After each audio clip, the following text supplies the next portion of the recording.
Madame, Monsieur, bonsoir. Bienvenue dans l'actualité de ce jeudi 16 juin. Qu'en est-il de Tours Métropole? Après le refus mardi du dossier par le ministre des collectivités territoriales, les élus tourangeaux ne comptent pas s'arrêter là. En plein Euro 2016, les paris sportifs vont bon train. 2% de la population française pourrait développer une addiction au jeu. Nous sommes allés rencontrer des spécialistes qui traitent de cette pathologie au CHU de Tours. 2 semaines après les inondations, certaines entreprises sont toujours en train de réparer leur matériel et installations. Nous sommes allés voir dans un parc d'attractions à Saint-Martin-le-Bon. Quid de Tours Métropole? Nous en parlions cette semaine. Les élus tourangeaux de droite et de gauche sont allés à Paris mardi pour porter le dossier devant le ministre des collectivités territoriales, Jean-Michel Baillet. Un projet de métropole tourangelle qu'ils ont défendu, évoquant le rayonnement économique, universitaire et culturel de l'agglomération. Le ministre s'est montré attentif aux arguments, mais il a tout de même évoqué un obstacle juridique. Alors y a-t-il encore un espoir? Les élus tourangeaux ne comptent en tout cas pas s'arrêter là. Le point avec Florent Carrière.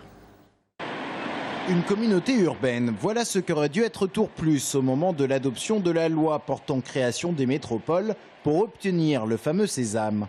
Un blocage juridique rappelé par Jean-Michel Baillet aux élus tourangeaux, mais un ministre qui a su rendre optimistes les porteurs du dossier.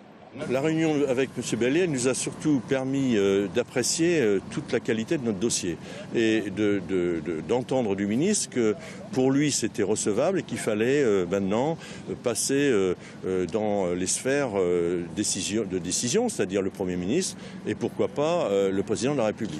Donc les rendez-vous sont pris.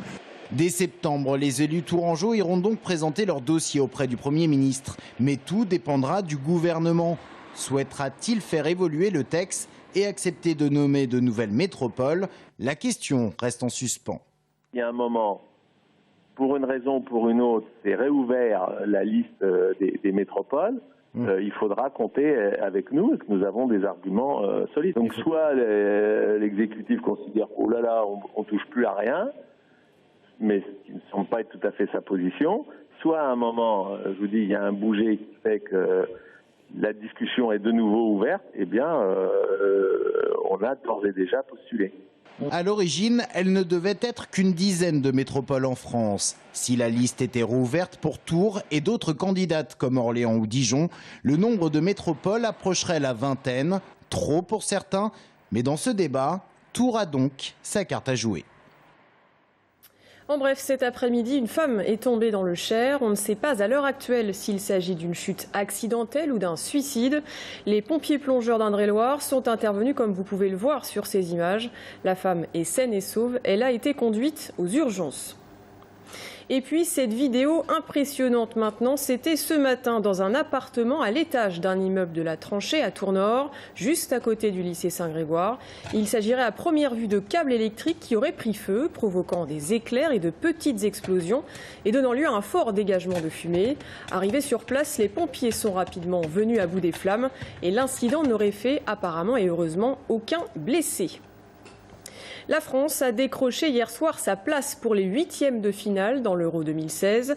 2-0 au prix d'un match poussif et long. Il aura fallu attendre la 90e et la 95e minute. Dans les bars de Tours, l'ambiance était à son comble, même si les visages sont restés crispés jusqu'à la fin, jusqu'au premier but d'Antoine Griezmann. Sabrina Meloult était avec les supporters tourangeaux. Jouer avec les nerfs de ses supporters, décidément, c'est le jeu préféré des Bleus. Hier soir, les minutes défilent, mais rien ne se passe. Les visages se crispent et assistent impuissants aux occasions manquées.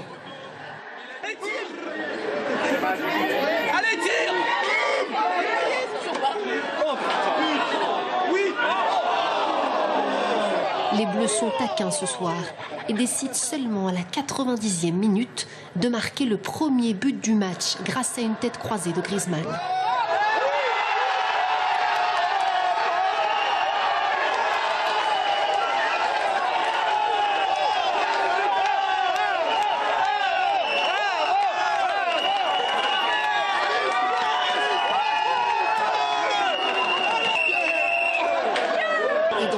Secondes qui suivent, le second but de Payet qui sauve l'honneur de la France.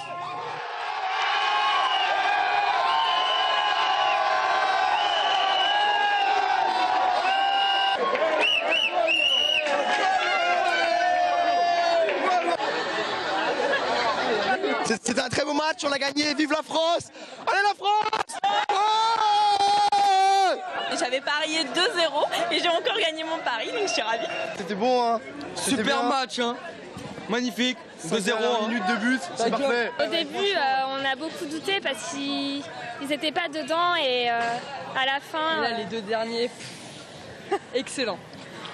Voilà. Donc allez les bleus, voilà, c'est ça. À la fin, on a tout mis et c'était très bien. C'est parfait. Qualifiés pour les 8e de finale, les Bleus ont surtout intérêt à ne pas relâcher la pression face à la Suisse, qui sera un adversaire sérieux dimanche prochain.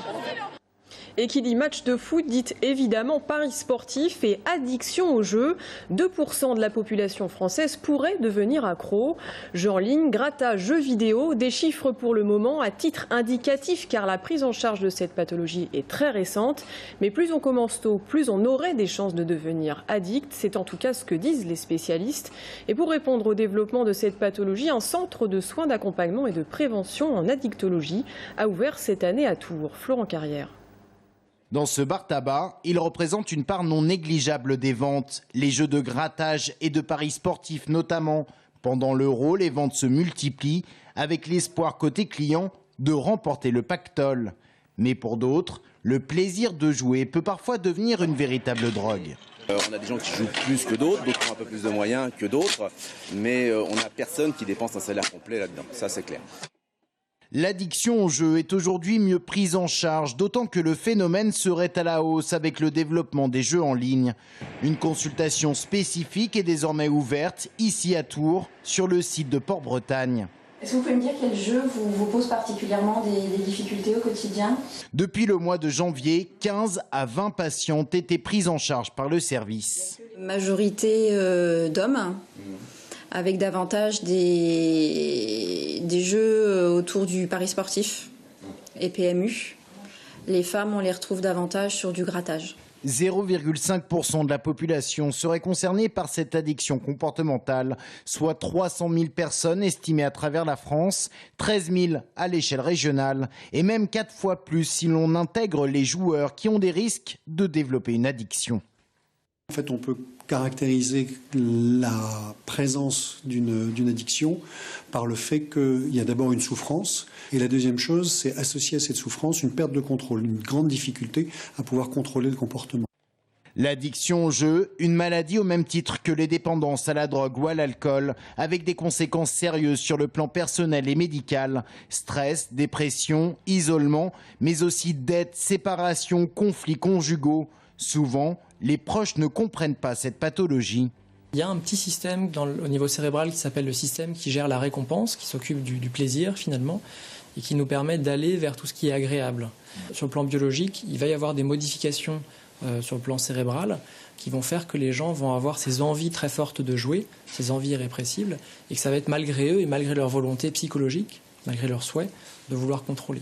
Ça fait combien de temps que ça dure cette situation? La prise en charge des patients peut aller de quelques mois à plusieurs années. Accompagnement, psychothérapie, traitement psychiatrique pour les cas les plus graves. C'est aussi sur le quotidien du patient qu'il faut agir. On se rend compte aussi que les gens qui vont au PMU, c'est aussi un endroit, un lieu de socialisation. Et quand on enlève ça, il n'y a plus rien, il y a un grand vide. D'où l'intérêt d'essayer de retrouver des activités qu'ils ont pu avoir par le passé. Ces consultations sont gratuites, financées principalement par un prélèvement sur les recettes de ces fameux jeux. Et ce soir, le CHRU Tours organise avec les studios une soirée cinéma-débat justement sur ces addictions et leur prise en charge. Le film Un dernier jour pour la route de Philippe Godot avec François Cluzet sera projeté pour l'occasion. Et après la projection, les addictologues du CHU répondront aux questions du public. Début de la séance, 19h45. En bref, une centaine d'agents du conseil départemental de Loir-et-Cher ont manifesté ce jeudi 16 juin à Blois devant l'hôtel du département. Ils dénoncent notamment la souffrance au travail liée au non-remplacement de collègues et la création du nouveau régime indemnitaire qui pourrait engendrer des pertes de salaire. Des agents qui réclament plus de transparence sur le budget de remplacement. Manifestation également à Tours aujourd'hui, place de la préfecture, devant le conseil départemental d'Indre-et-Loire, qui tenait un comité de pilotage concernant le laboratoire de Touraine. Cette fois, des salariés ont manifesté contre la mise en vente de leur entreprise. Depuis déjà plusieurs semaines, les agents du laboratoire sont mobilisés pour la défense de leur métier et de leur outil de travail. Une pétition avec déjà plus de 3000 signatures a été remise cet après-midi aux élus du conseil départemental. À noter qu'il y aurait 4 repreneurs potentiels, 2 laboratoires privés, 2 structures publiques. On écoute l'un des chefs de service du laboratoire de Touraine. Eurofins, c'est notre concurrent historique, c'est eux qui nous avaient pris le secteur de l'eau en 2013 de façon tout à fait déloyale, qui pratiquent un dumping effréné, moins 80% sur les tarifs historiques avant que ça soit libéralisé en 2006. Le secteur santé animale notamment, où ils n'ont aucune expérience, risque de disparaître. Carrément, parce que c'est très technique et que c'est des opérateurs qui, à mon sens, ne pourront pas tenir dans la durée ces secteurs-là. Près de 2 semaines après les inondations, certaines entreprises sont toujours en train de réparer leur matériel et installations. À Saint-Martin-le-Bois, un parc d'attractions sous les eaux durant la crue du Cher a dû essuyer cette tempête pour sauver sa saison. Un coup dur pour l'équipe qui s'est remise au travail immédiatement pour remettre le site en état. Les journées sont donc très remplies et le parc devrait rouvrir mardi prochain. Aurélie Renaud. Dans l'album photo 2016 de Family Park, une sorte d'immense lac qui recouvre les 35 attractions et des manèges les pieds dans l'eau. Voisin du Cher, le site est en zone inondable, mais jamais les propriétaires n'avaient vu une telle situation.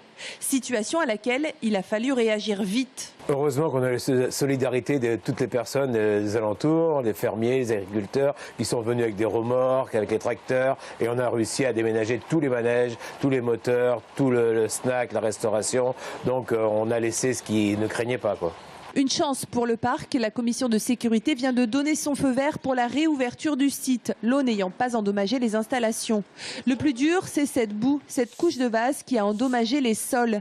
Résultat, 15 000 € de dépenses pour louer tractopelle et pelleteuse pour déblayer le terrain et remettre des graviers.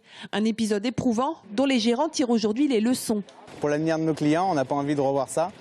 On recherche un autre site, non inondable de préférence, pour réaménager Family Park mieux, plus grand, avec plus de nouveautés bien sûr. 7 jours d'activité perdue et un nombre incalculable d'heures de travail pour remettre les installations en marche. Le début de saison est chaotique, mais l'équipe est soudée, fière de présenter ces nouvelles animations. Alors cette année, il y a le carrousel Chevaux de Bois. Donc, qui a été entièrement restauré, puisque c'est un carrousel qui date des années 1960. On a installé le cinéma 7D, donc c'est un cinéma dynamique, avec les sièges qui pivotent, les lunettes 3D, etc., les effets spéciaux. Et on va installer bientôt la maison de Ricky, qui devait être installée début juin, mais finalement qui a pris du retard avec tous ces événements. L'ouverture du parc, acte 2, c'est mardi, avec des voyages scolaires. Cet été, Family Park accueillera comme chaque année près de 1500 visiteurs chaque jour. Et pour finir ces images du pont Wilson à Tours qui a revêtu ses plus beaux atours. La ville a décidé cette année de faire appel à 2 jeunes artistes, Jean Roucas et Charles Ilbé de Saint-Pierre-des-Corps. Le premier est diplômé de l'école des Beaux-Arts, le second de l'école supérieure d'art et de design d'Orléans. Et cette année, c'est le thème du partage qui a été choisi avec une œuvre appelée Pixel Perfect, un croisement entre art et jeux vidéo. Les 32 drapeaux en 7 couleurs et composés de 77 pixels resteront accrochés jusqu'à l'automne. Chaque drapeau est unique, donc il n'y a pas forcément quelque chose à voir. Chacun va avoir son interprétation. Il y a des choses qui sont plus figuratives, d'autres plus abstraites. Ça nous est venu comme une évidence de travailler avec le pixel sur ces drapeaux.